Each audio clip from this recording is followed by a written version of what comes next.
2000 წელი, მეორე არჩევნები. ძალიან დიდი, ასე ვთქვათ, ეჭვის ქვეშ აყენებდა, რომ ვიყარო კენჭი, არ ვიყარო კენჭი. ღირს, არ ღირს, იმიტომ რომ მაინც ამდენი ხანია უკვე ვარ სათავეში, ხალხი დაიღალა, მეც უკვე აღარა ვარ პატარა ბიჭი და ასე შემდეგ. ესე იგი, ფაქტობრივად ის აბსოლუტურად ჯანმრთელი იყო იმისათვის, რომ შეძლებოდა, მაგრამ მე ვფიქრობდი მეორეზე. мотивация ეყოფა რეფორმატორული, ეხლა რა არის, იცი ძალიან მკვეთრი ცვლილებებისთვის მზად არის კიდე თუ არა. ეხლა ის რეფორმატორი იყო, რეფორმატორად იყო ცნობილი კაცო, 96 წელი შემთხვევით ხო არ გახდა ეტალონი საქართველოს არა. ესე იგი, მისი რეფორმებით გახდა, მიწის რეფორმა, ყველაფერი ეს მარტივი იყო, ეს ურთულესი რეფორმა, მაგრამ ქონდა კიდე ეს რეფორმატორული ჟინი თუ არა. იმიტომ რომ ამასაკში მე აღარ გაქვს. ეხლა მე მოკლე პასუხი ძალიან ძნელია, მაშინ რუსთაველი უნდა იყო. ჩემი ასე ვთქვათ არგუმენტი თუ შეიძლება ასე ითქვას, იყო ერთი რამ. დაწყებული იყო უზარმაზარი საქმე. ბაქო ჯეიჰანის პროექტი. რომელიც უნდა დამთავრებულიყო, უნდა გაგრძელებულიყო ყველა ვარიანტში. მას რო კენჭი არ ეყარა 2000 წელს ბაქო ჯეიჰანი არ გამოუვიდა. ბაქო ჯეიჰანი რო არ გამოსულიყო, მაშინ საქართველოს რა იქნებოდა? მისი სტრატეგიული მნიშვნელობა რა იქნებოდა? 1999 წლის 19 ოქტომბერს სტამბოლში ხელი მოეწერა პირველ ძალიან დიდ და მნიშვნელოვან ხელშეკრულებას ბაქო თბილისი ჯეიჰანის ნავთობსადენის მშენებლობასთან დაკავშირებით. დაამოწმა ამერიკის შეერთებული შტატების პრეზიდენტმა კლინტონმა. ეს იყო უმნიშვნელოვანესი გადაწყვეტილება. Не призываем журналистов, фотографов. Храните эти фотографии. Через какое-то время они станут уникальными и будет стоить дорого.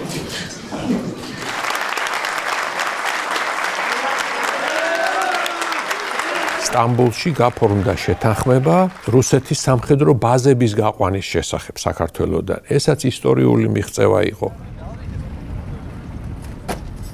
მე ვფიქრობდი, რომ სტამბოლის სამიძე, როდესაც ის დათანხმდა, რომ ნაწილობრივ გაეყვანათ რუსებს ბაზები. როდესაც რუსებთან პრაქტიკულად უკვე შეთანხმებულები ვიყავთ, რაც არის სამხედროებთან, რომ გაყავდათ მთლიანად. მე ვიფიქრე მაშინ, რომ ეს იყო არასწორი. ჩვენ სერიოზულად ვდგებით ამ საკითხზე, სერიოზულად და არა იმ ეფექტის გათვალისწინებით, რომ აი სამშვიდობოები გავლენ და აი ოჩახში ვარდაზე სამშვიდობოები გაიყვანეს. მე რა ვშვებდი, გამაგებინეთ. ვწდებოდი და სერიოზულად ვწდებოდი, იმიტომ რომ მას შემდეგ რაც რუსებმა ყველა ბაზა გაიყვანეს, მათი ფრონტი ჩრდილო კავკასიაზე მოშიშულდა. და აქედან ერთი ნაბიჯი რჩებოდა იმისკენ, რომ ნებისმიერი გზით ეს ბაზები უნდა დაბრუნებულიყო ამიერკავკასიაში, რაც მათ 2008 წელს გააკეთეს. ამ დღეებში თქვენ განაცხადეთ, რომ სანამ თქვენ იქნებით პრეზიდენტი, საქართველოს ვერავინ ვერ დააჩოქებს. ოთარ ხატიაშვილმა, უშიშროების ყოფილმა მინისტრმა საპასუხოდ განაცხადა, რომ საქართველოს უკვე გაიარაო დაჩოქების სტატი, ახლა საქართველოს უკვე დაწოლილი არისო. ვინ აყენებსო საქართველოს, როგორ უნდა ავაყენოთო საქართველოს? აი ამ კითხვას სვამს უშიშროების ყოფილი მინისტრი. ერთი რამ გავარკვიოთ, თვითონ რამ მდგომარეობაში იყო, დაჩოქილი თუ დაწოლილი იყო. აი მას რო გავარკვიოთ, მე გიპასუხებ. ეს არის ის დაფიქსირება იმისა, აბა ვინ უფრო მეტი ოპოზიცია, აბა ვინ უფრო ხმამაღლა გაბედულად მიაყენებს შეურაცხყოფას პრეზიდენტს. საქმე რაშია, რომ რა თქმა უნდა შეიძლება არ მოგწონდეს პრეზიდენტი მისი პოლიტიკა, მაგრამ ის ამ პრეზიდენტის შემდეგ ის პრეზიდენტი რომელსაც მოყვანაც ამ ძალებს უნდათ, იქ უბრალოდ იმას ისეთ შეურაცხყოფებს და ასე ტონით ვერავინ ვერ დაელაპარაკება. ამ პრეზიდენტთან ძალიან ადვილია ასე ტონით ლაპარაკი, იმიტომ რომ იცი რომ მაინც არაფერი არ მოგივარდა, ერთით მარჩ ჩამოგივარდება თავიდან და შეგიძლია უბრალოდ ყველაფერი თავზე დაამხო. ამაჟოს მოხალხე ჩამოხდა.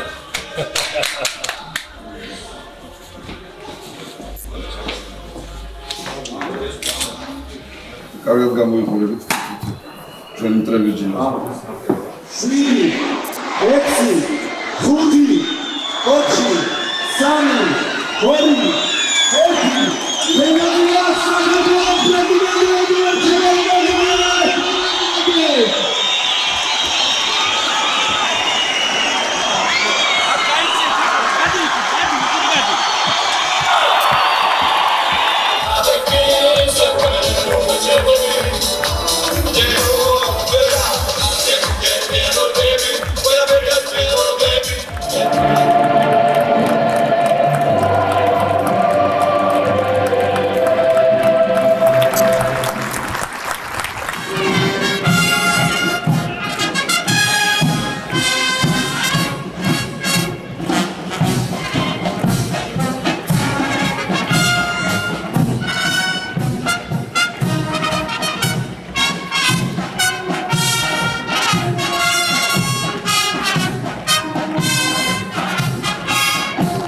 რაღაც ახალი ყავდა თქვა.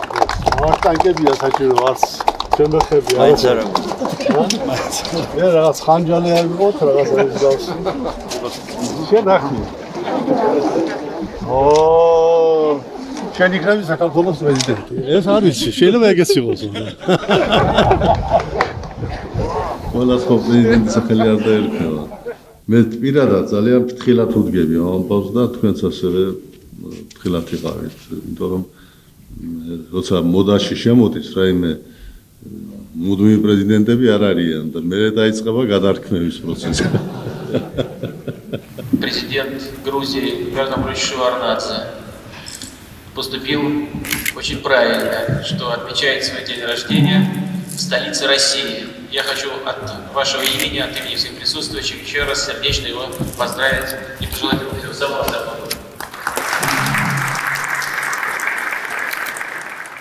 არ კარგავდა ის იმედს, რომ ადრე თუ გვიან რუსეთთან ნორმალური ურთიერთობები დამყარდებოდა. მაშინ უკვე რუსეთს ახალი პრეზიდენტი ყავდა, პუტინის სახით, ჰქონდა მასთან შეხვედრები, ჰქონდა მასთან საუბრები.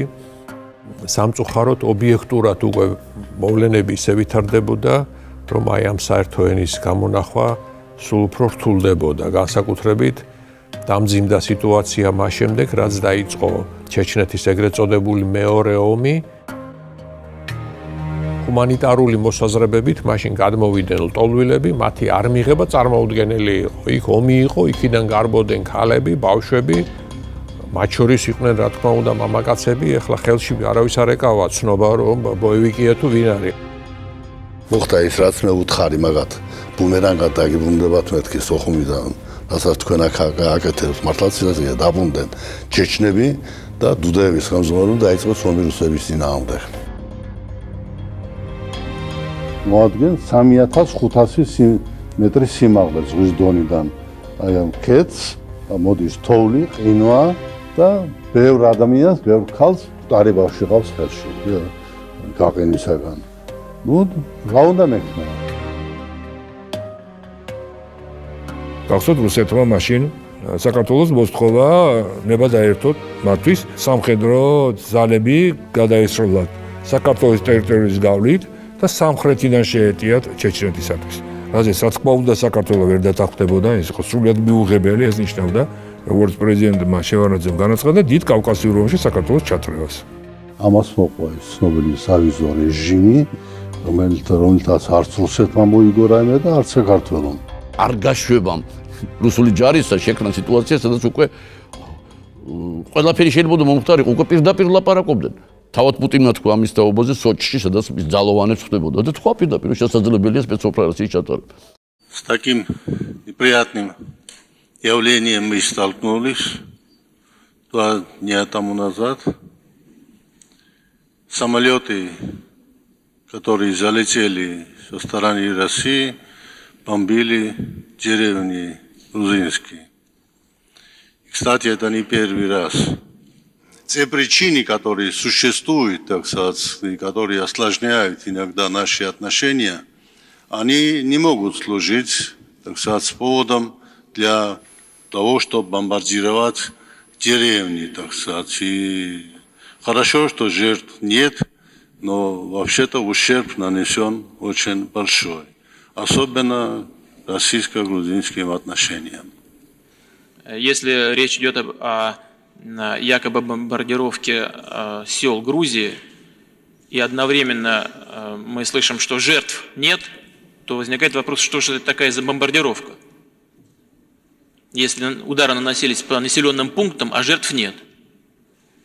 Это, конечно, вызывает вопрос. Значит, либо удары вообще не наносились, либо они наносились не по населенным пунктам. Часть этих международных террористов находится на территории Грузии. К сожалению, для нас. И я думаю, что, к сожалению, для грузинского руководства и, к не меньшему сожалению, грузинского народа, поскольку это фактически означает оккупацию части грузинской территории. Значит, мы, повторяю, можем и готовы к совместной работе по расследованию того, что там произошло. С трудом себе представляю, как мы туда войдем для расследования. Ახლობთ 2000 წელი იყო ზემო აფხაზეთში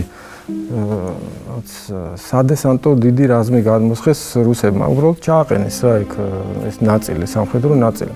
ცალსახად კარგავდით ხეობაზე კონტროლს და მაგაზიობდა უბრალოდ ყველას თავზე ქუდი დაგვეხურა და წავსულიყავით სახლებში მართლა. საათების მერე ბატონი ედვარდი გადაწყვიტა იქ გაფრენა. სულ მოულოდნელი იყო ისე უცბად გადაწყვეტა წასვლას, არც დაცვას აფრთხილებდა, არც არის და რა დღეში ვიყავით იცით? 10 წუთშიო მივფრინავო კოდორშიო. გაამზადეთ ვერ ფრინებიო. ეხლა ვიცი რა, ამ ლაპარაკი ამ დროს სულიად უაზროა, უშედეგო, უნაყოფო. დაცვა სულ აფრიაქებულო და სულ მზადყოფნა შეიყვნენ, იმიტომ რომ როდის სად გადაწყვეტდა წასვლას ბატონი ედვარდი, არავინ არ იცოდა. გადის მართლა 15 წუთი და ციცვა მეძახის ლიფჩია და გელოდება. არაფერი ინფორმაცია, რაც ქონდა, რაც დავავლეთ, ხელი რაც ქონდა, ყველაფერი იქ შეიარაღება, მოვლეთ გავფრინდით. და ველაპარაკები გვიციან ახლა ამ ერთ ფრენიდანაც, მე თქვი ემზარ რა ხდება, მაშინ ემზარი იყო იქ რწმუნებული. აქ ესე მდგომარეობაა, დაждდა პირდაპირ ხეობის პირასო, დასეს ბანაკიო, კბილებამდე შეიარაღებულები არიანო. ეს შენაერთი უყურებს უყველას სახეზე რა. არ არის ვიღაცა შენაერთი, ყველა ოფიცერი აბსოლუტურად და ასეულს ხელმძღვანელობს პოლკოვნიკის ჩინით ვიღაცა რა. არც ერთს არ აქვს ავტომატური იარაღი. ყველას აქვს ტყვიამფრქვევი და ყველას აქვს ჩადებული უკან მოკიდებული ყუმბარ ყორცნი რა თავისი ჭურვებით. აღარ უტყამ შეიარაღებს აქვს დანები და პისტოლე და ძიმე შეიარაღება ქვია, ამას ფეხოსანთა ჯარის რა.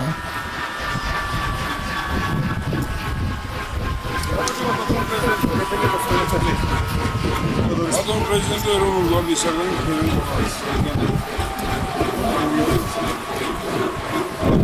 ერთ ქირონ ჩვენ ჩავსწავლდი არ გარეკოდი. ეს გავშვი. ჯენა, მარა გარდი. Так, десантия გადმომზდარი მთლიანად და ეს არის მეთაური. აგერ მეთაური. Господин президент, командир группы, полковник Асапов, здравия желаю. Очень надо решить. Если потом возреют какие-то другие решения на уровне правительства решать. Сейчас надо мирно расстаться. Но мне для этого нужно время, потому что сюда это было завезено 13 бортами вертолетов. Здесь и имущество, поэтому одновременно сразу это сделать я не могу. Тут это недалеко. Мы договорились, машины предоставили. 10 километров как раз на машинах можно до 107-го поставить. Да, мы предоставили, уже обговорили. И машины, ребята помогут. Поможем обязательно. Давайте без осложнений. იქამდე ემზარე ვერტალიოტებითაც შეიძლება იქამდე გადაყვანა. ჩვენ ის რო არის, გადასასვლელამდე. დისანიკი პიშკომ ბაი. რატო უნდა დავიხადოთ ამდე? რატო ვინ თხოვათ შემოსვლას? აგერ ფეხით. არაფერი არ უჭირთ, მანქანებზე დაუტვირთავთ იმას. ერთი რაც აქვს, და თვითონ фехит, арაფერი 10 км გაირო. არა, ბევრი. Визуально 70. Сколько людей? Рота 80 человек. 80. Да. Ну, 76. 76. Ну, я общее говорю. И мы уже посчитали. И материальные ценности. Это кровати, палатки, продовольствие. Машины есть у нас? Есть. Найдем. Сколько понадобится? До моего отлета. Да. Точно. Договориться. Может, останетесь, господин президент, одна ночь? Иначе я должен, если сегодня не решится вопрос, должен принять решение о выводе вообще всех миротворцев из Абхазии. Все понятно, я сейчас с командующим согласен. Давайте, передайте. Есть. Я немножко побуду, так сказать, а вы давайте начинайте движение. Все понятно. Следите, что вы знали, все, весь мир сейчас. Я понял. Не только Москва. Я с президентом говорил сегодня, так сказать, они понимают. Он для Галдена как-то. Ты сюда გაუჭირდებათ ახლა ხელისებებას თუ აფეთქებულ ხილისთან. საზიდო რა არის?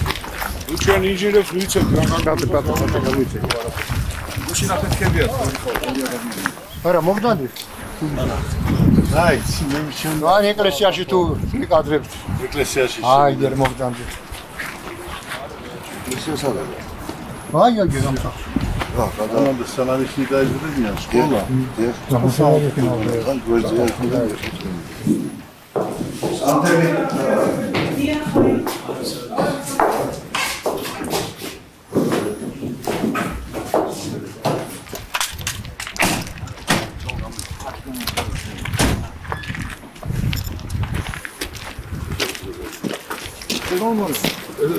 Ურიცოთ იქნა ბატონო პრეზიდენტო ორი და მარი მეტი არა არ შეიძლება ხა პირველად ახარ ბატონო პრეზიდენტო ძალიან გქონდა თან არ არიან კიდევ მოსულები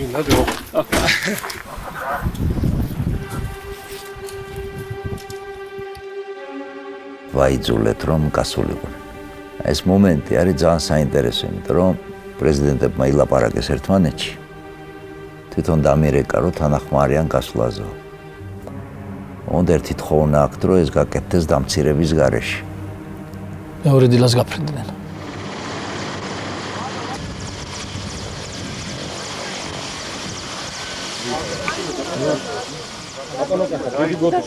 ბატონო, რეალურად რა სიტუაციაა? აიდან შეიკრიბეთ ამდენი.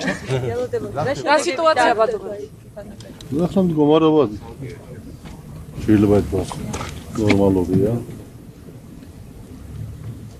რეა ლაპარაკი რა ხონდა ჩაფიქრებული. თვლით თუ არა რომ ეს იყო აგრესია რუსეთის მხრიდან პარლამენტმა? მცდელობა. Вы серьезно вас возьмете?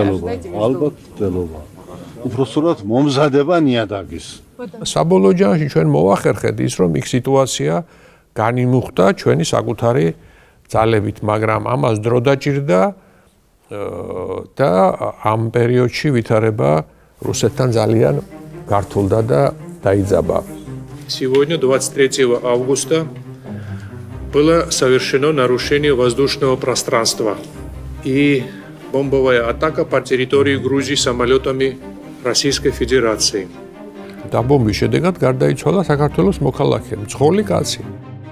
მაღალი რანგის პირები აკეთებდნენ ასე ვთქვათ კომენტარებს, რომ ეს თვითონ ქართველებმა გადაღებეს საკუთარი თვითმფრინავი რუსული სიმბოლიკით და რუსულმა ქართულმა სამხედრო თვითმფრინავმა დაბომბა საკუთარი ტერიტორია, რომ რაღაც ასე ვთქვათ სკანდალი მოეწყო. საქმე იქამდე მივიდა, რომ თავდაცვის სამინისტროს ერთ-ერთ კომენტარში გვარიც დაასახელეს ვითომ ქართველი პილოტისა, რომელიც მართავდა ამ თვითმფრინავს და გვარი მოგახსენოთ რანაირი იყო დასახებული რუსთველი. ნუ მაშინ მოგახსენეთ საელჩოში მუშაობდი და ჩვენ საელჩომ გააკეთა მაშინ განცხადება, რომ ნუ ასე ვთქვათ რაღაცა სერიოზულად ვერ უპასუხეთ ამას და მე იყო ასეთი პასაჟი, რომ ასეთი გვარი რუსთველი საქართველოში საერთოდ არ არსებობს. თუ თავდაცვის სამინისტროს მხედველობაში აქვს რუსთაველი, იგი ცხოვრობდა მე-12 საუკუნეში და ნუ ვერანაირად ვერ იქნებოდა ის რა ქვია სამხედრო თვითმფრინავის პილოტის როლში. ნუ იმდენად გაშარჟებული იყო უკვე სიტუაცია. აი ამ ფონზე ჩამოვიდა მაშინ ბატონი ედვარდი, ეს მისი ბოლო ვიზიტი იყო მგონი მოსკოვში.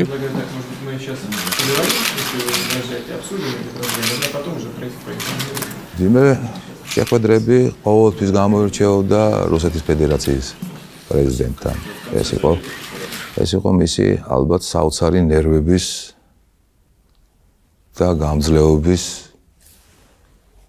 გამოვლინება, რომელსაც შეეძლო, ყველას არ შეეძლო, ესე რომ ვთქვა. Так что мы будем решать абхазский вопрос мирными средствами только с помощью России и некоторых тех коллег, которые, так сказать, участвуют в этом процессе. Пусть не беспокоятся абхазцы, только надо им понять, что не будет самостоятельного абхазского государства. Никогда Россия не согласится с тем, что принять Абхазию ассоциированным, сейчас распускают такие слухи, ассоциированным и действительным членом российского государства. Это противоречит международному праву, и Россия никогда на это не пойдет. А совместными усилиями мы найдем мирное решение. Я уверен. კრემლიდან რო წამოვედით უკან, საელჩოსკენ მე ვკითხე, რომ ბატონო ედვარდ, ამ თვითმფრინავის ამბავზე ხო არ ჩამოვარდნილა საუბარი თქო. მას უკვე ქონდა ჩვენი ამერიკელი პარტნიორებისგან მონაცემები იმის თაობაზე კოსმოსიდან გადაღებული. მონაცემები, რომ ეს ნუ რუსეთთან შემოსული თვითმფრინავი იყო, რა თქმა უნდა. ხომ არ ჩამოგიგდიათ ამაზე საუბარი თქო და კიო, მე დავიწყე ამაზე საუბარიო და ნუ პასუხი ესეთი იყო, რომ ბატონო ედვარდ, ვიცი, მე ყველაფერი ვიციო. პარალელურად ვითარდება მოვლენები, რომელიც ნიშნავდა, მიანიშნებდა პირდაპირ რუსეთის დაინტერესებას ჩვენს ქვეყანაში უკვე შიდა პროცესებში ჩარევის, ქვეყანაში დესტაბილიზაციის გაჩენის. თოფის გასროლის საშუალება არ მივეცით. აი ომამდე არ მივიყვანეთ. იმიტომ რომ როგორც კი ომამდე მივიყვანდით, ჩვენთვის დამთავრებული იყო ყველაფერი. როგორ უნდა გვეუბნა 150 მილიონიან ქვეყანასთან. მაინც ხერხდებოდა ის, რომ ეს ურთიერთობები დაბალანსებულიყო რუსეთთან და კრიტიკულ ზღვარამდე არ მისულიყო. მიუხედავად ყველაფრისა, ჩვენ რუსეთთან გვქონდა იმ წლებში სავაჭრო ეკონომიკური ურთიერთობები, სამთავრობათა შორისი მექანიზმი არსებობდა ეკონომიკური, სავაჭრო პრობლემების მოსაგვარებლად. შევარდნაძის მოძულეებიც კი არა, აი რომ ეზიზღებათ, ისინიც კი აღიარებენ, რომ თუ რამე იყო კარგი დიპლომატი, იყო პირველ რიგში გენიალური. Президент Грузии Эдуард Амвросович Шеварднадзе избрал совершенно правильный курс. Мы не можем исключить проблему, допустим, Южной Осетии из общих кавказских проблем. Он меня называет своим другом, я горжусь этим.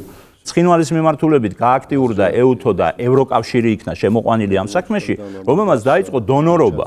ყოველწლიურად 2-3 მილიონი ევრო შედიოდა კონფლიქტის ზონაში რაღაც აღდგენითი სამუშაოებისთვის.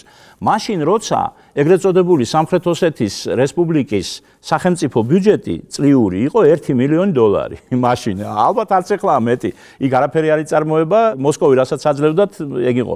აი მაგალითად შეიქმნა სამართალდამცავი ორგანოების საკოორდინაციო ცენტრი ასეთი, რომელშიც რუსი არ შედიოდა, მარტო ჩვენ და ცხინვალი. მერე შეიქმნა, აი ეს უნდა შექმნილიყო საბაჟო ერთობლივი ჩვენ და ცხინვალი. ამას ეხმარებოდა, ასე ვთქვათ, დასავლური სტრუქტურები, ევროკავშირი პირველ რიგში ამისთვის ჩამოდიოდნენ ფულს. ანუ ფაქტობრივად ჩვენ ამ შერეულ საკონტროლო კომისიას ვაქცევდით ნელ-ნელა კონფლიქტის მოწესრიგების შემდგომ რეგიონის მთავრობად. სატრანსპორტო მოძრაობა პრაქტიკულად აღდგა. თბილისში მცხოვრებმა რაჭველებმა რაჭაში სიარული დაიწყეს, ცხინვალის გავლით და ეს მათ კარგად ახსოვთ, მე მგონი ყოველთვის ვინც მაშინ ამ გზით სარგებლობდა. ცხინვალის რეგიონის შერეულ სოფლებში მოსახლეობამ დაიწყო დაბრუნება, როგორც ოსმა, ისე ქართველმა ლტოლვილებმა. ეს იყო ყველაზე მნიშვნელოვანი სიმპტომი, რაც ნიშნავდა იმას, რომ საქმე მიდიოდა სასიკეთოდ.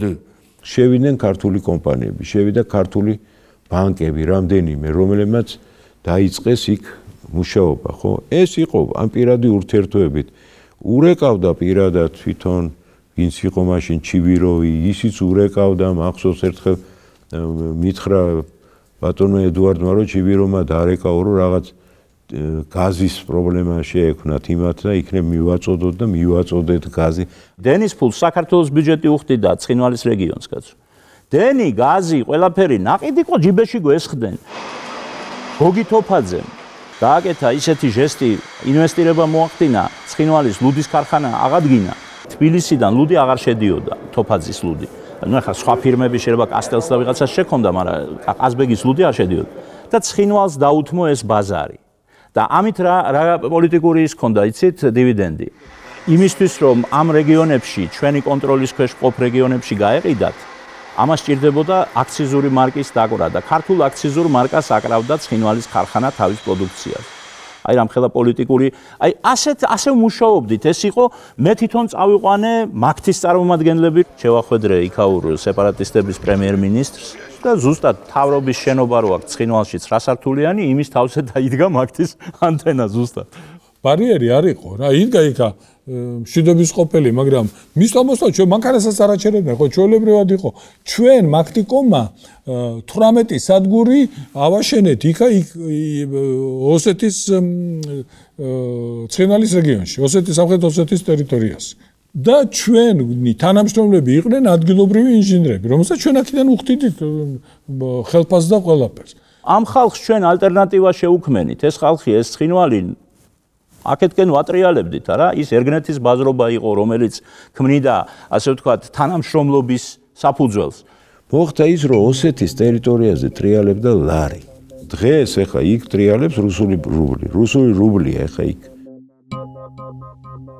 ერთის მხრივ ეს იყო კომუნიკაციის და ურთიერთობის დალაგების საუკეთესო საშუალება და პრაქტიკულად საყოფო ცხოვრების დონეზე ქართულ-ოსური კონფლიქტი ამოწურული იყო.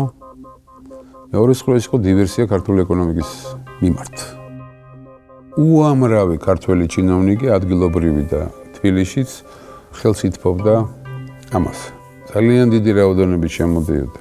ეს საწვავი, ხორბალი და სხვა ასეთი სიგარეტით ამაზე აღარ მაქვს ლაპარაკი. დაახლოებით 12 მილიარდი დოლარის დარტყმა მიადგა საქართველოს ეკონომიკას ამ წლების განმავლობაში, როგორც ამბობს ზოგიერთი ექსპერტი. მე ეკონომისტი არ ვარ და შეიძლება წლების განმავლობაში გრძელდებოდა, ხო? ამის შესახებ ბატონ ედუარდს, როცა პრეზიდენტი იყო, უთხარი, რომ ამოიხრა და მითხრა, რომ განა არ ვიცი. მაგრამ ხალხი ახლოვდება ერთმანეთთან, ეს გადამტერებული ხალხი ერთმანეთთან ახლოვდება, ბიზნესი ახლოვებსო რა. განა არ ვიცი, რომ კონტრაბანდა არისო რა. რა ვქნაო? რომელი ამ ორ უბედურებას შორის ნაკლები უბედურება უნდა ავირჩიო.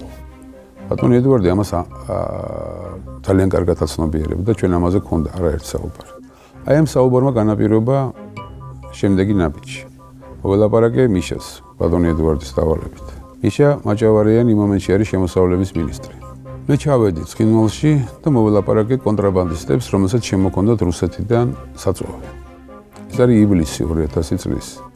ჩვენ შევისყიდით თელ ივლისის ნავთობის მთელ რაოდენობას და მე რაც ვიზამდით ეს ჩვენი საქმეა. კონტრაბანდისტებს მოაწყეს ამ ამბავმა, იმიტომ რომ შედარებით დაბალ ფასში გვაძლევდნენ, მაგრამ სამაგიეროდ უცებ იცლიდნენ ხელს. და ნახევარი განმავლობაში. ეს ნახევარიც იყო უზარმაზარი შემოსავალი მაშინ იმ ივლისისთვის ბიუჯეტში საქართველოსთვის. ესეც უკანონობა იყო, რასაკვირველია, მაგრამ სულ არაფერს ესჯობდა ალბათ, ხო?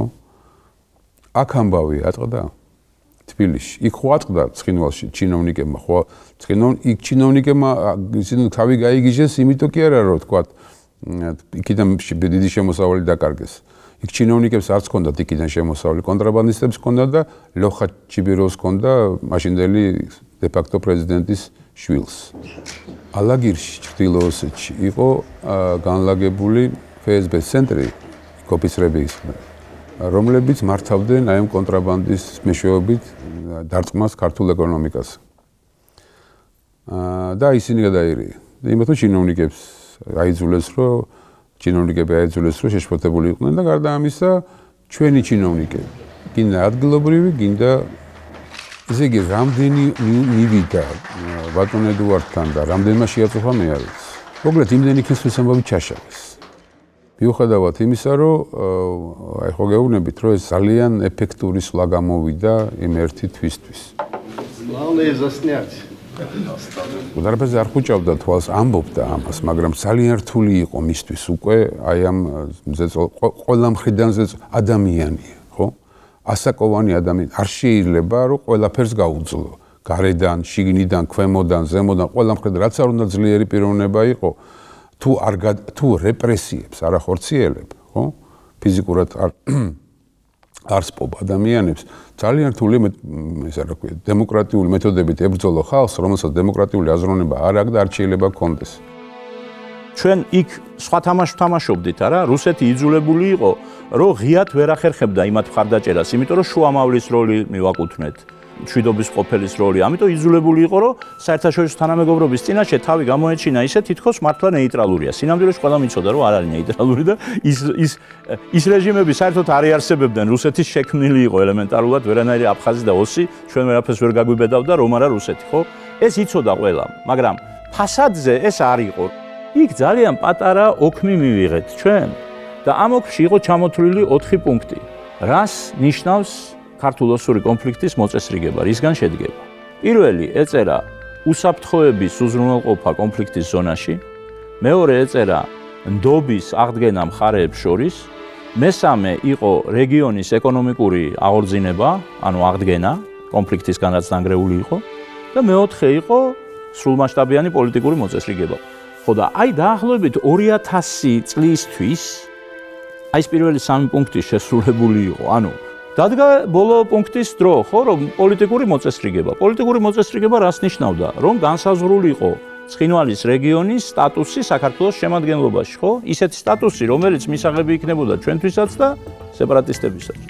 და ბოლოს უკვე ოფიციალური, ასე ვთქვათ, მხარე ამ საქმის ბატონი ჩიბიროვის მაშინდელი სამხრეთ ოსეთის მხარის პრეზიდენტის შეხვედრა, პრეზიდენტ შევარდნაძესთან ორი შეხვედრა, მათ შორის ერთ-ერთი მათგანი, რომელსაც მე პირადად ვესწრებოდი, ეს გახლდათ შეხვედრა ლიკანში, სადაც საუბარი იყო იმაზე, თუ რა სტატუსი უნდა ჰქონოდა სამხრეთ ოსეთის საქართველოს სახელმწიფოში. Поздравляю всех присутствующих с тем, что сделан третий значительный шаг. Я надеюсь, что этот третий значительный шаг нас выведет на последующие шаги, которые нас приведут к და ყველაფრის ამის ფონზე ეუთოს მიერ ორგანიზებული პროცესი ქალაქ ბადენში დაიწყო მომზადება დოკუმენტისა, რომელსაც ასევე ეწოდებოდა ბადენის დოკუმენტი. საუბარი იყო სწორედ საქართველოს სახელმწიფოს შემადგენლობაში სამხრეთ ოსეთის სტატუსის თაობაზე. ნუ მივედით ბოლომდე ხო და დავამთავროთ, არა? ეხლა ის ეუთო და ისინი სულ უფრო და უფრო დასავლეთი ითხოვდა რუსეთისგან, რომ მორჩეთ რა, ეს ყველაფერი მოწესრიგებულია, ხალხი ერთმანეთს არ ესვრის, ვაჭრობენ, ერთმანეთთან მეგობრობენ, ერთმანეთთან კეიფობენ, დადიან. ის არის უსაფრთხოება უზრუნველყოფილია, ეკონომიკური აღორძინება მიდის, აგერ ჩვენ შეგვაქვს ევროპაში ფული, ხო? რაღა ჯანდაბა გინდათ მეტი დავამთავროთ ეს კონფლიქტი, ხო? ეხლა რუსეთს ეგუნდოდა, რომ ესე იგი თუ ჩვენ რაოსებს რომ მოგველაპარაკა და სტატუსი განგვესაზღვრა, რუსი უნდა წასულიყო, მაგრამ შუამავალი მანამ მჭირდება, სანამ კონფლიქტია და კონფლიქტი დამთავრდა, შუამავალი და მშვიდობის ყოფილი აღარ არის საჭირო. თითქმის ისეთი განცდა იყო საქართველოში, რომ ნუ ეხლა ცხინვალის რეგიონში ჰადახა თითქმის არაფერი არ ხდება, ეხლა უკვე ცოტა აკლია პრობლემის მოგვარებას. მე იმასაც ვფიქრობ, რომ ჩვენ ეხლევე უნდა ჩავდოთ პერსპექტივები ტურიზმის განვითარებისა აფხაზეთის პრობლემის მოგვარების თვალსაზრისით. ეხლავე 1 წელი, 2 წელი უნდა იმუშაოთ იმაზე, თუ რა მასშტაბების ტურისტული მოძრაობა განვითარდება, როცა აფხაზეთის პრობლემა და აფხაზებმა უნდა იცოდან, რომ ეს იქნება 10 მილიონობით, თუ 100 მილიონობით არა, შემოსავალი თვით აფხაზებისათვის. უამრავი დეტალია, დაკავშირებული იგივე აფხაზეთთან, ურთიერთობებთან, იმიტომ რომ მოგეხსენებათ ჩვენ ერთადერთი სამინისტრო ვიყავით, ვინც გადავდიოდით აფხაზეთის მხარეს და მუდმივად ჰქონდა საუბრები და მოლაპარაკებები. შევარდნაძე არძიმბასაც კი შეხვდა და აქაც კი ჩამოიყვანა და არძიმბასაც კი ხელი ჩამოართვა, არა იმიტომ რომ ის კაცი იყო, რომელსაც მაინც გიხაროდა ხელის ჩამორთმევა, არამედ იმიტომ რომ ის დგამდა პრაგმატულ ნაბიჯებს. იმიტომ რომ რაღაცა ეფექტი მოეხდინა კამერების წინ საზოგადოებაზე, ის ხომ ასე არ ირჯებოდა ამისთვის, ხო? მოდიდან ნუ დამზრახავთ მე იმისათვის, რომ ხანდახან იმას ვლადისლავ არძიმბას შევეხმიანები ტელეფონით. მე არ ვიცი თქვენ როგორ წარმოგიდგენიათ ახლა, ეს ძალიან სასიამოვნო პროცედურაა ჩემთვის. ადამიანისთვის, რომელმაც თქვენთან ერთად და კარგია რომ თქვენთან ერთად ვიყავი, ამდენი რამ გადაიტანა, ამდენი შეურაცხყოფა, ამდენი დამცირება. მაგრამ მე ვიცი რომ თუ არ იქნება ქართულ-აფხაზური დიალოგი, თუ ქართველები და აფხაზები ერთმანეთთან ვერ მოძიებნიან საერთო ენას, ისე მშვიდობა არ დამყარდება. ჩვენ როცა შევხვდით მე და არძიმბას თბილისში, შევთავაზეთ რომ რაც შეიძლება ნაკლები ვილაპარაკოთ ომის მიზეზებზე. იმიტომ რომ თუ ეს ამ საუბარს დავიწყებდით, მაშინ ამ შეხვედრას მიზანი არ ექნებოდა, ის არ გათავდებოდა საერთოდ. არძიმბა როგორ არ უყვარდა. როგორ შეიძლება რა? არ უყვარდა ჯერ კიდე ძველი საბჭოთა კავშირის პერიოდიდან, იმიტომ რომ იქ გამორბოდა და რაღაც საქართველოს წინააღმდეგ რაღაცებს. მაგრამ აი არძიმბას გარდა იქ ანქვაბი იყო, ისინი ის ყველა ნორმალური ხალხი იყო სხვათა შორის. იმათთან ურთიერთობა შეიძლებოდა და ურთიერთობდა კიდევაც. გემი აუჩქარებლად მიადგება სანაპიროს. მაგირით მიაბამენ გემს. შემოხვდებიან მეგობრებს, ნეზებლები. აცნობები, უცნობებიც კი ყველა. ჩვენ დაგვხვდება მამდალი სახუმი და გკითხავს. გავარჯობა სახუმი. ჩვენ გემი გავდებით სახუმში. ჩვენ გემი გავდებით სახუმში. გემი. Bravo! ბავშვებს დიდი მადლობა. გაწუნე დაუბრუნდები, აუცილებლად დაუბრუნდები. ერთად ყველანი. და ვიცხოვრებთ ერთად აფხაზებთან, აღვადგინეთ იმ ძმობას, მეგობრობას.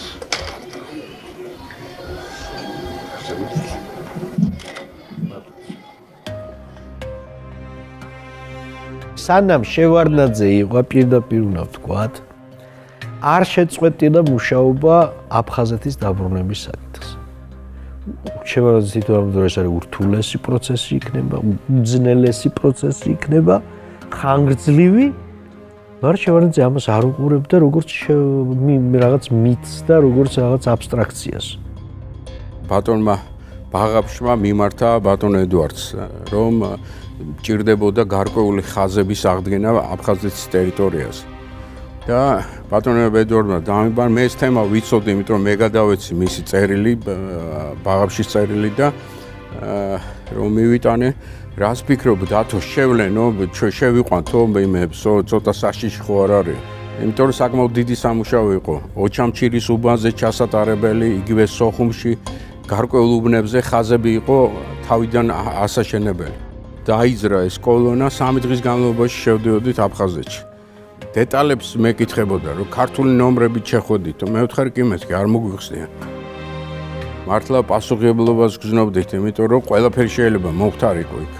მინდა თქვა, თვითონ ბატონ ედუარდის ყურადღება, ესე იგი, აი ყოველდღე დათო რამე არ მოვაკლდეთ იმათ.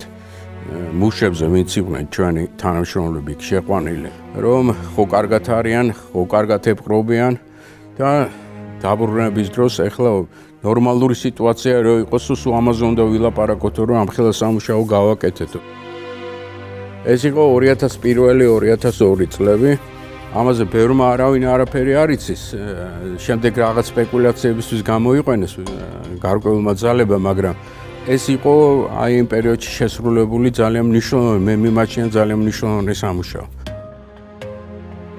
სოხუმში იყო ქართული დაახლოებით 30-მდე დიდი მანქანები ჩვენი შეყვანილი და ჩვენი ნომრები, ჩვენი მძღოლები და პირიქით საკმაოდ ადგილობრივ მოსახლეობასთან აი საუბრები და ესე ძალიან პოზიტივის ამასაც უყვებოდი, რომ აი რაღაც დეტალებს, რომ რას კითხულობდნენ, რას ესაუბრებოდნენ. ყოველთვის მეუნებოდა, რომ თუ რაიმე ექნება, თქვათ, იქ მერხეულში იყო რაღაც ქვესადგურზე სამუშაოები, ნებისმიერ შემთხვევაში გადადით და რისკის ფასადაც უნდა დავეხმაროთ და გავაკეთოთ სამუშაოები, მათ რომ დაინახონ, რომ ჩვენ რაღაცას ვაკეთებთ. ენგურზე 5 აგრეგატია, ნუ ეს საცოდაობა იყო, აი საქართველოს ენერგეტიკაში ყველაზე დიდ სადგურზე მუშაობდა მხოლოდ 2 აგრეგატი, ერთ-ერთი 50%-ს იღებდა სიმძლავრის მხოლოდ. და ერთი, ნუ დაახლოებით სრულ სიმძლავრეს და რეაბილიტაცია იმ კონფლიქტურ ზონაში 98 წლის მოეწერა ხელი, შემდეგ რაღაც სამუშაოებს ვასრულებდით იქა და ის რომ 2001 წელში, 2 წელში დაიწყო რეაბილიტაცია და ეს ძალიან ხანგრძლივი ეტაპი იყო. 2014-ში დამთავრდა ეს რეაბილიტაცია და ამაშიაც უნდა გითხრათ, რომ ევროპის რეკონსტრუქცია და განვითარების ბანკთანაც ურთიერთობაში რამდენჯერმე შეხვედრა იყო ბატონ ედუარდთან და მე ვთვლი, რომ მისი ფაქტორიც ასევე მნიშვნელოვანი იყო, რომ კონფლიქტურ ზონაში პირველად EBRD-მ გამოყო ესეთი კრედიტი, რომ ენგურის რეაბილიტაცია მოგვეხდინა. პატარა დასაყრდენი გაჩნდა აფხაზეთში. ჩემი და პუტინის სოჩში შეხვედრის შემდეგ. ჩვენ მაშინ შევთანხმდით. Безусловно, особое внимание было уделено вопросам урегулирования грузино-абхазского конфликта. Хочу подчеркнуть, что позиция России здесь остается неизменной.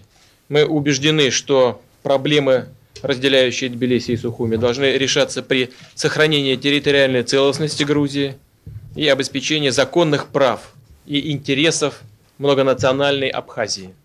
Принято решение сосредоточить основное наше внимание на 3 основных направлениях.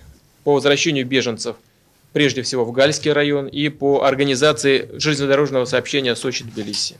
სხვაშორის უნდა გითხრათ, რომ პუტინმა ეს სიტყვა შეასრულა. გალელების დიდი ნაწილი 50,000, 60,000 კაცი დაბრუნდა. როგორ აირჩიეს ბაგაფში? ვინ გადაწყვეტა ბაგაფშის ბედი? Кроме того, получила поддержку предложения о модернизации комплекса Ингури-ГЭС. Эти и ряд других договоренностей отражены в итоговом заявлении, принятом нами только что. აი ახლა ამას გამოყენება უნდა იმხრივ, რომ არა ხმაურით, არა რეკლამით, არამედ აი ესე ნაბიჯ ფეხი უნდა მოიგდო აფხაზეთში, რომ შენ ანგარიში გაგიწიონ მერე. მე ასე ვხედავ, ახლა რომ ომი დაიწყონ ჩვენმა ხელისუფლებამ დაიწყოს აფხაზების წინააღმდეგ, ეს იქნება შეცდომა. არც არაფერი გამოვა მისგან, იმიტომ რომ რუსეთი დგას მის უკან. ამიტომ აი ესეთი სვლები, შეუმჩნეველი, უხმაურო სვლები, არა რეკლამირებული სვლები. მე ასე წარმოვიდგენია, რომ ეს არის ახლა გარდუალი ამოცანა. შევარდნაძე თუნდაც იმაშიც იყო გენიოსი, რომ რუსეთი კი ეს სეპარატისტული რეჟიმები რუსეთმა შექმნა და რუსეთი იყენებდა ჩვენ წინამდე აღიარება მოდე მაინც არ მივიდა, ხო? ამ აღიარებას მნიშვნელობა აქვს. ეს შეიძლება ვიღაცამ ჩათვალოს ფორმალობა. ეხლა რუსები უკვე მიხვდნენ, რომ იმით რომ ცხინვალში ჩვენ მოგცეს გარკვეულწილად კარტ-ბლანში მეტი თავისუფლება მოგცეს ვიდრე აფხაზეთში და ეს განპირობებული იყო ეკონომიკური მოსაზრებებით, რა კი ცხინვალი ღარიბია და ამიტომ ვითომ ჩვენ საქართველოს ხარჯზე გამოკვებილი იყვნენ, ხო? ამით ჩვენ მოვიპოვეთ პოლიტიკური დივიდენდები. ამას რუსები არ ელოდნენ. ამიტომ რუსეთს ჰაერივით ჭირდებოდა პროვოკაცია იქ, რომ არეულიყო სიტუაცია.